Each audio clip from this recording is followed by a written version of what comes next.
O dia que a taxa de juros no Brasil for extremamente baixa, isso vai obrigar as pessoas a correr mais risco para obter um rendimento melhor. O risco está associado ao tamanho da taxa de juros em qualquer país do mundo. Eu converso agora com Sérgio Ferro, especialista em algoritmos financeiros, muito conhecido no mercado brasileiro, tem seus seguidores nas redes sociais. Como é que você avalia hoje o cenário para o investidor comum aqui no Brasil? É muito difícil, as pessoas ainda muito vinculadas à poupança? Pois é.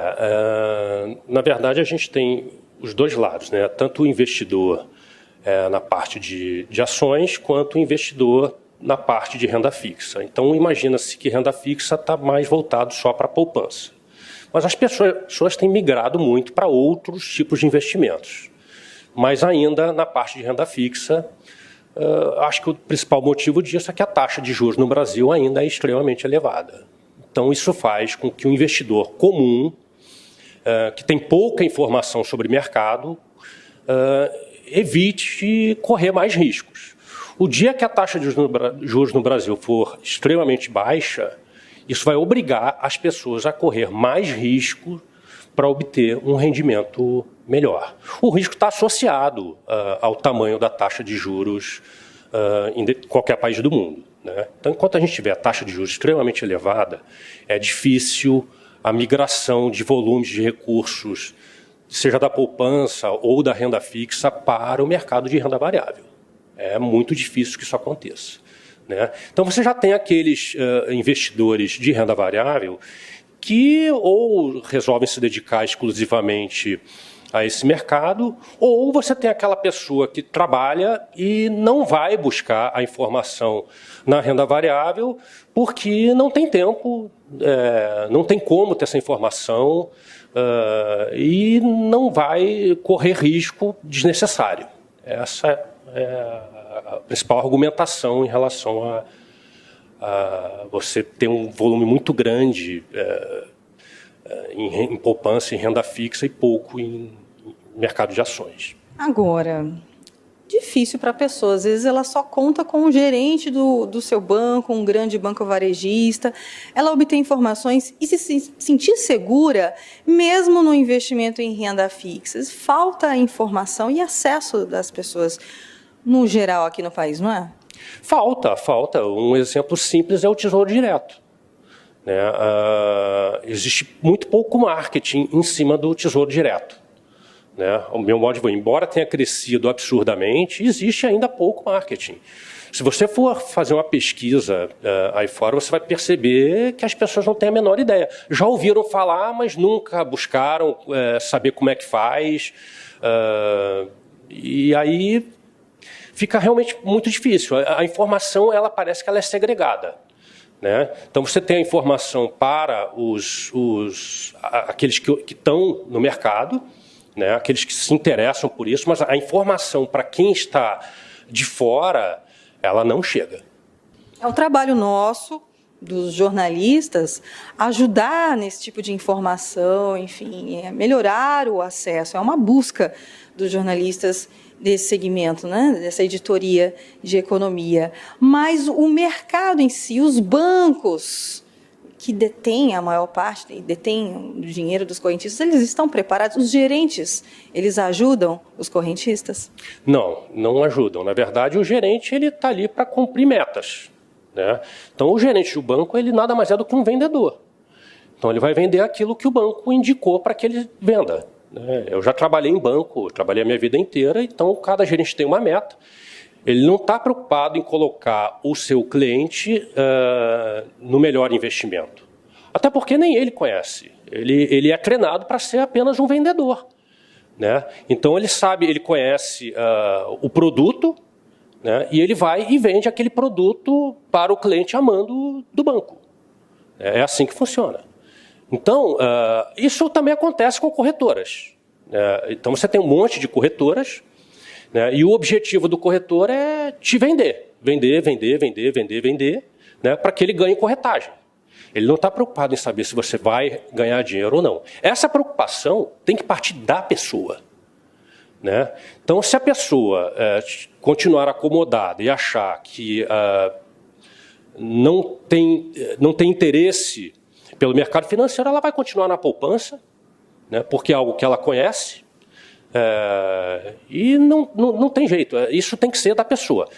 Agora, por mais que vocês jornalistas façam, tentar chegar à informação ao cliente, os bancos não têm esse interesse, as corretoras tentam fazer isso, mas também com o objetivo claramente apenas de ganhar a corretagem, não tem o objetivo claro de fazer o cliente ganhar dinheiro, com uma exceção ou outra. Sérgio, você tem uma história, uma carreira vinculada a instituições financeiras, aos bancos, ainda presta serviço a eles. Me admira até a sua isenção, você fazer essa crítica, sendo que você presta serviço aos bancos. Mas também tem um trabalho educativo. Você usa do seu talento, da sua experiência, para desmitificar algumas operações que seriam muito complicadas para o grande público. Como é isso? Na verdade, o que eu faço é o desenvolvimento de algoritmos de estratégia, né? Então, quando você vai operar no mercado, não importa que mercado seja, você precisa definir uma estratégia. Aliás, como tudo na vida, o mercado financeiro não é diferente, né? Então, eu desenvolvo algoritmos de estratégia. Esses algoritmos, geralmente, você precisa de um robô, digamos assim, que também é um algoritmo de execução, que execute aquela tua ordem, né?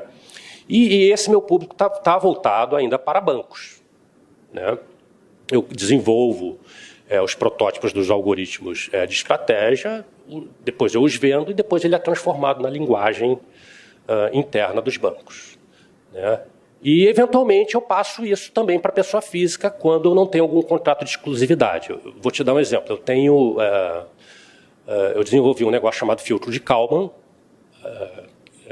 que é um processo de eliminação de ruídos, é usado em celulares, em MP3, por exemplo. E eu desenvolvi isso para o mercado financeiro. Eu não posso disponibilizar isso para o público ainda, porque eu tenho um contrato de exclusividade sobre isso. Mas assim que esse contrato de exclusividade acabar, eu passo para o público normal também. É um tipo de estratégia extremamente válida. Hoje eu uso um método chamado método de cointegração para operações de compra e venda de ações, que é um método estatístico, né? É extremamente simples, né? O que é complicado, na verdade, é você programar a máquina para que ela faça aquelas contas. Quer dizer, a parte teórica é extremamente simples. Quer dizer, se você assistisse um curso meu, por exemplo, você ia dizer, pô, nossa, isso é fácil.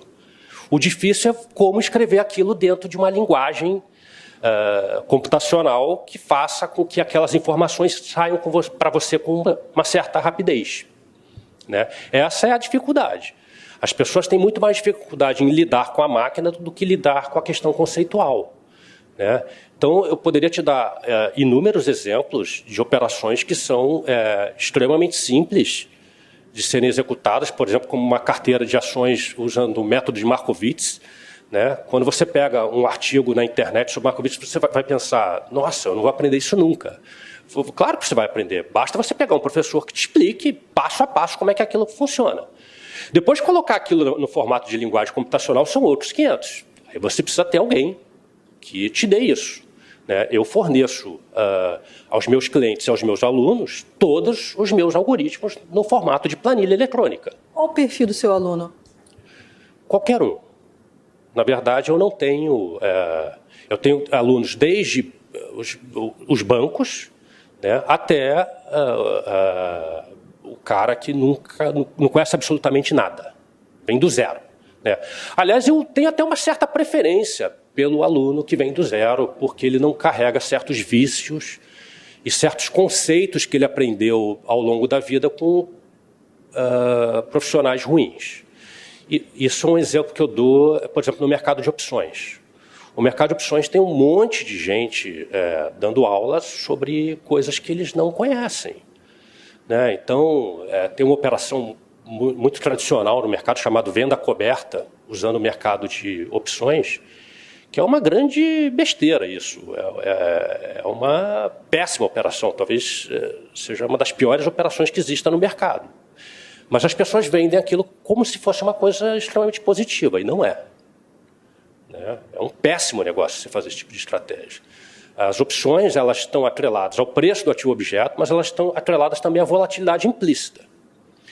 A maioria das pessoas comuns consegue enxergar que o preço da opção está voltado para o preço do ativo objeto, mas não consegue enxergar essa parte da volatilidade. Né? E pelo fato de não conseguir enxergar que está atrelado principalmente a essas duas variáveis, que é o preço da opção e a volatilidade dos retornos do ativo, por não enxergar isso, as pessoas cometem um monte de erros usando o mercado de opções. E eu ensino de uma forma simples como evitar esse tipo de erros. E o feedback dos seus alunos? Eles se dão bem, perdem dinheiro? O que você recebe de histórias, de experiências? Na verdade é o seguinte, você tem basicamente o investidor, você tem o especulador e você tem o arbitrador. Uma das coisas que eu mais ensino é o seguinte, toda a modelagem em finanças, ela parte do princípio de que o mercado é livre de arbitragem. Só que a arbitragem ela existe. E o interessante é você se aproveitar dessas arbitragens. Então dá para você ganhar dinheiro com o menor risco possível. Né? Então eu tento ensinar principalmente o aluno a ser um arbitrador no mercado. E não um especulador. Diferente do que a grande maioria das pessoas imaginam. Operar com bolsa é especular. Não, não é especular. Existem formas de você operar se aproveitando de momentos em que o mercado permite a arbitragem. E por que isso acontece? Isso acontece porque você tem dois agentes no mercado, o agente ativo e o agente passivo. O agente ativo é aquele que toma uma posição porque acredita naquele ativo. Ele compra porque acha que vai subir, ele vende porque acha que vai cair. E tem aquele agente passivo, por exemplo, um fundo de investimentos, né, que ele tem um cotista, né, grande, que resolveu sacar o dinheiro dele do fundo. O gestor do fundo ele é obrigado a vender aquele ativo, não porque ele acha que o ativo vai cair de preço. Ele vende porque ele precisa fazer reais para poder pagar o cotista, ou seja, ele é um agente passivo na história. Ele não está vendendo as ações por achar que aquela ação é ruim. Ele está vendendo porque ele precisa pagar o cotista. Simples assim. Isso é uma ação passiva no mercado. E essas ações passivas, né, elas, principalmente essas passivas, elas geram uma certa distorção no mercado que te permite a arbitragem. Tanto a arbitragem simples, né, matemática, quanto a arbitragem estatística. Sérgio, muito obrigada por essa sua primeira participação aqui com a gente na Ducascope TV. Eu que agradeço. Obrigado. Até a próxima, hein? Luciane Miranda para a Ducascope TV.